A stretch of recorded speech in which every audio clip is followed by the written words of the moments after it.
Alright, hey guys, welcome back to another video. As you guys are probably aware, there's some crazy things going on in the world right now, and I just thought, there's nothing much I can do, but as I can make a video to maybe some of you guys that are a bit worried or concerned, or even if you're from Ukraine or Russia or anything like that, to kind of listen to this and be distracted, or to be able to calm down a little bit. I don't know, this is just me and my YouTube channel, so I hope you enjoy it. As you can tell by the title of this video, it's a Reddit ghost story video, which seems to be pretty popular on my channel, so I decided I'll make one of these, as you guys seem to enjoy it. Yeah, so guys, just lay back, relax. Right now, just try to forget everything that's stressing you out and just focus on these demons. No, these ghost stories. Like sometimes when I'm reading a story, I'm like, how can this be relaxing? Because it's like literally a demon trying to eat your soul. But yeah, like I find it relaxing, but I think I'm pretty strange, so I guess there's other strange people out there, so hello. But yeah, let's get into this video. First story is called, I Think I Witnessed a Cult Ritual. So, I'm a truck driver, and how my job works is I will drive to a halfway point and meet with another driver, and we will switch loads and turn back to go home. Well, our meeting point is in this parking lot in this ghost town. At least I'm assuming, given everything surrounding it is abandoned and no other points of interest near for several miles. I've been doing the same thing every night, Monday through Friday. And sometimes we arrive at the same time. Sometimes he waits for me, and sometimes I wait for him. Well, last night I arrived before him and got out to stretch my legs and have a smoke. This is around 11:40 p.m. Well, while I was standing there, I noticed someone walking up the street. My lights are off and the parking lot is dark, so there's no way he could see me. But thanks to the lights from the highway, I can see him. I don't want to be seen by him, so I toss my cigarette on the ground and get into my truck slowly, making as little noise as possible.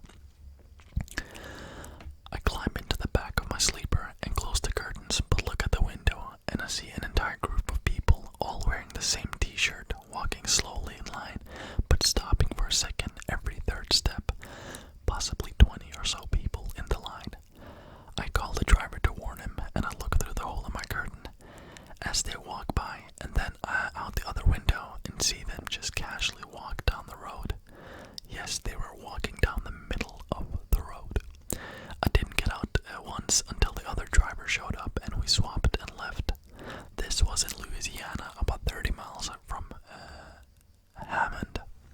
This is a true story, so that's pretty interesting. We're starting a bit light here. We're not straight away with the ghost and the demons and all that. So next one, true story of how my daughter knew that death was coming. So it's getting a bit more mental here. This story happened a few years ago. I lived in a building with my daughter, who grew attached to my neighbor's husband, Teddy, as if he were her dad. One day, while talking to my neighbor's wife, my daughter, 2.5 years old at this time, came running to the door, but rather than running into my neighbor's apartment to go cuddle up Teddy, she froze at the doorway. She told his wife and I that we needed to be quiet as Teddy was sleeping. Teddy was not sleeping. He was in fact sitting on the couch watching TV. Teddy's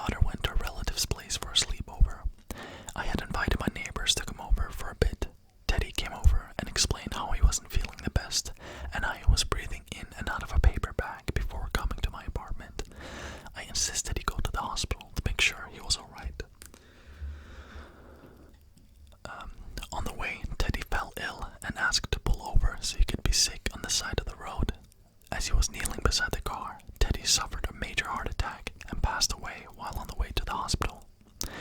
When the service was held for Teddy, I had such a strong feeling that I had to bring my daughter with me. She brought her favorite blanket with her, of course. When my daughter and I got out of the funeral home for the viewing, we were greeted by everyone in Teddy's family. They all knew who my daughter was, as Teddy used to talk about her all the time. I held my daughter close as we walked up to the casket where Teddy laid. My daughter leaned down almost as if she was going to whisper something to him. She then told me that Teddy was sleeping and that he was really cold.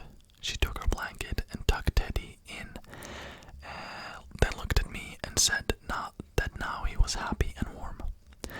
That night, as I sat alone in the living room, my phone began to ring. 4 or 5 rings later, and no name appeared on my phone. I quickly answered every time in the middle of a ring, only to hear a dial tone. The call didn't even show up as an incoming call afterwards. It felt like Teddy called to say goodbye to us. It was so strange that my daughter knew there was something wrong with Teddy before anything even happened. A few months later, we went to go visit my grandmother, who was passing away from cancer.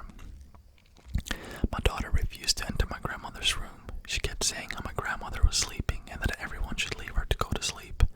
I instantly began to cry. Only 4 days later, I got the call that my grandmother had passed away in her sleep. Interesting. Some people think that young kids, because they're so innocent, and I remember me being young as well. Everything is possible, isn't it? Your imagination and your fantasy and everything is completely unrestricted. So I don't know if there's something in your head as a child where it hasn't been blocked, where you can actually sense things that adults can. Because I'm sure you guys remember, being young. As I said, everything is possible. Everything. So who knows? The next story. I think the devil has disguised himself as a cat and he's living in my house. So now we're getting into some bit more devilish things. I'm a cat lover. I have 2, Bellamy and Juno. I treat them like my children, and they treat me well back. About a month ago, I was on my way to work. I parked my car and stepped out into the parking lot. It was minus 10 degrees weather, and I could hear the weak meows from under the car next to me. A black kitten popped out, and it immediately threw itself at my feet, exhausted. There was a bit of an accident when trying to confine her to my car to get to my apartment, where it was warm and safe. So immediately she went to the vet to be checked out. She was given her shots and all the clears, and then began accommodating to life indoors and life with me. For the first week, she spent most of her time in my bathroom. Slow introductions, all cats would get along. I was originally going to nurse her back to health and give her to a trusted rescue group in my area so she could find a home forever. But during my countless bathroom visits to her during that day, I began to bond with her. I named her Zuki. I felt an intense attachment after only a few days.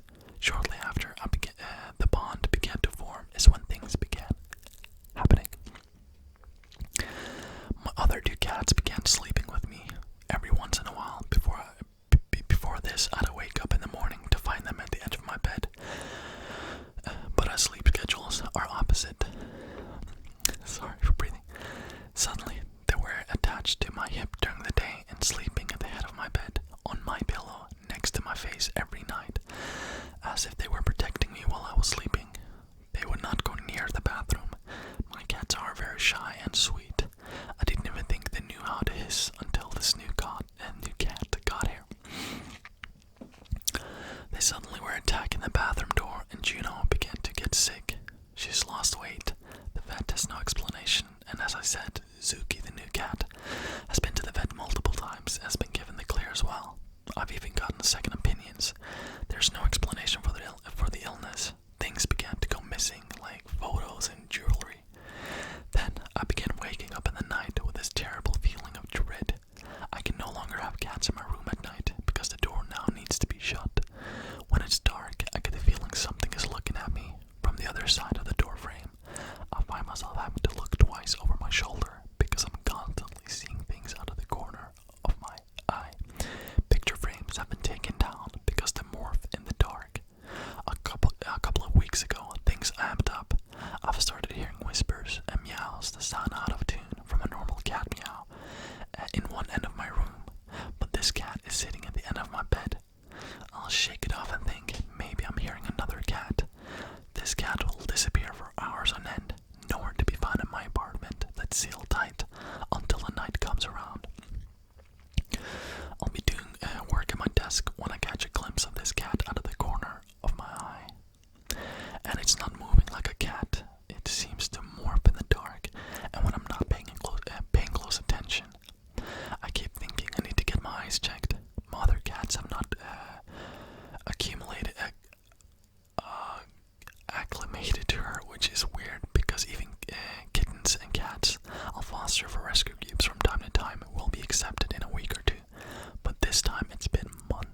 straightforward. It was a weird word. And they never cussed or spoke anything like that around us growing up, or my younger brothers. I don't know where he would learn to talk like that unless he's watching inappropriate YouTube videos on his iPad or something. I'm shocked. I almost want to laugh when I noticed the cat staring from the doorway. Chills went down my spine. I had enough.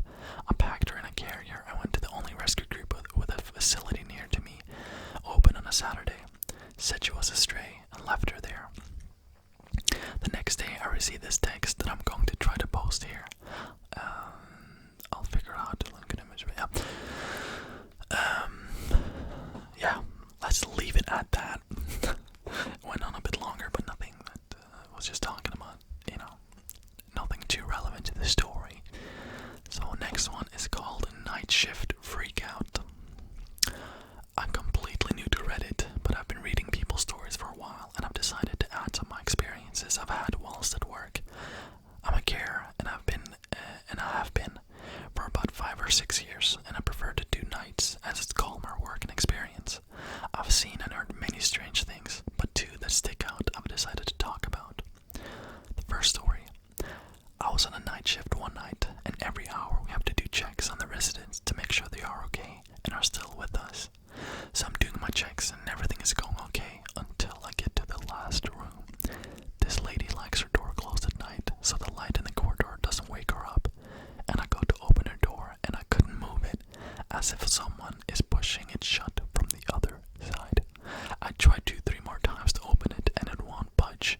I'm fearing for the lady has fallen behind it, and I go get the nurse on the shift and my colleagues.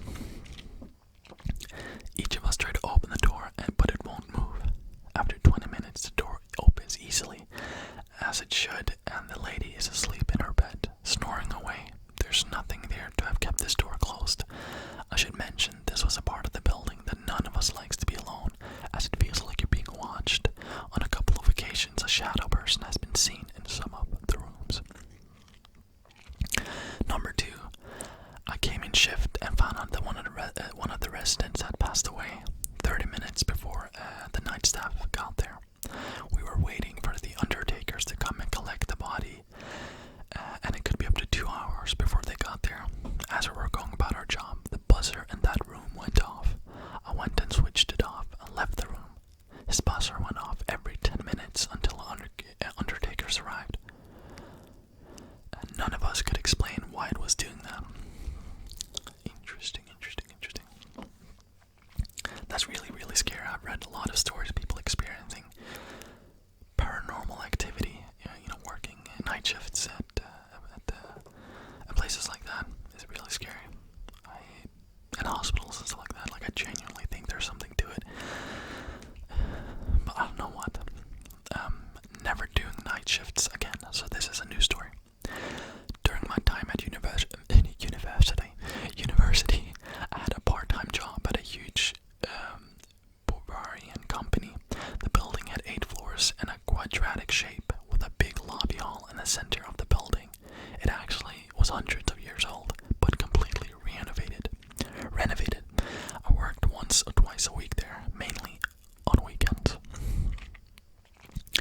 Now, here's the interesting part. I worked in night shifts, and my job was basically to walk around the whole building twice a night.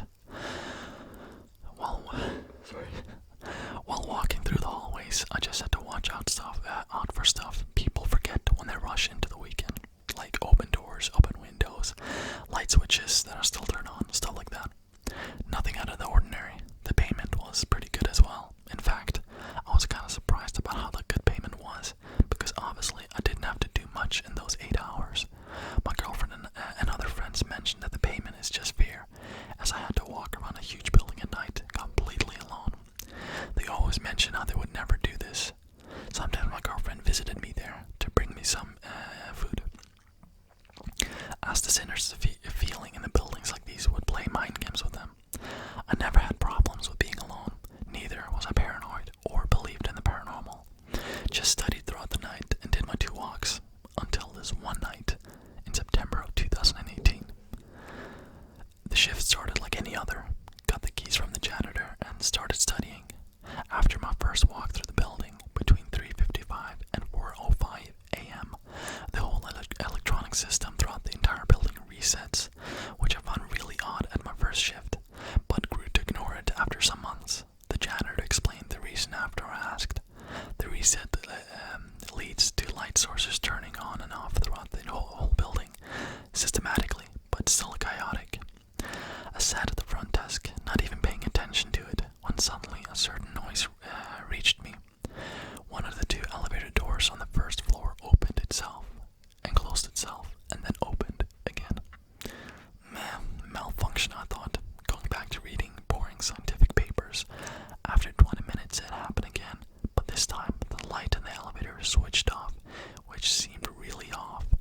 At this point, I started to feel a little bit alarmed.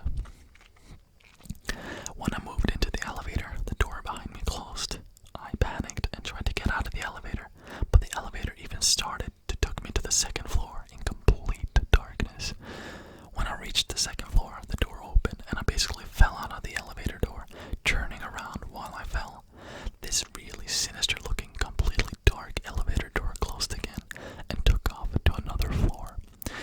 My heart was racing and a part of me thought that someone manipulated the console, but another part of me felt something else, fear. I had goosebumps all over my body and returned to the front desk with a plan to text my supervisor and the janitor about a technical defect with the elevator. I did this with trembling hands when I suddenly hear another distant noise, radio music from somewhere in the canteen.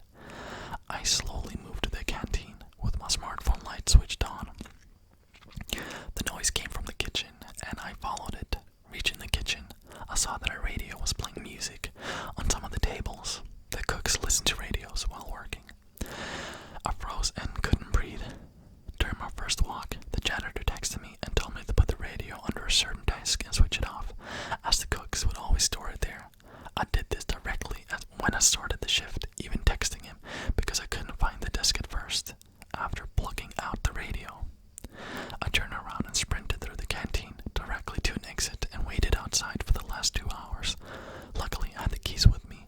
When someone from the day shift came, when he arrived, I got into the building with him, took my bag, and left quickly. I called myself in sick for the next 2 weeks. After that, I quit the job using excuses regarding my sleep cycle. Till this day, I do not know what happened that night. So, that was the last story for this video. It was a bit shorter than the other one I made, which I think was over 30 minutes, but hopefully this was okay. If you're still awake, again, I just say that I really, really appreciate you watching, and again, if you're nervous about anything happening in the world as of right now, and if you're having stress, regarding to your personal life or anything like that, it's gonna be okay.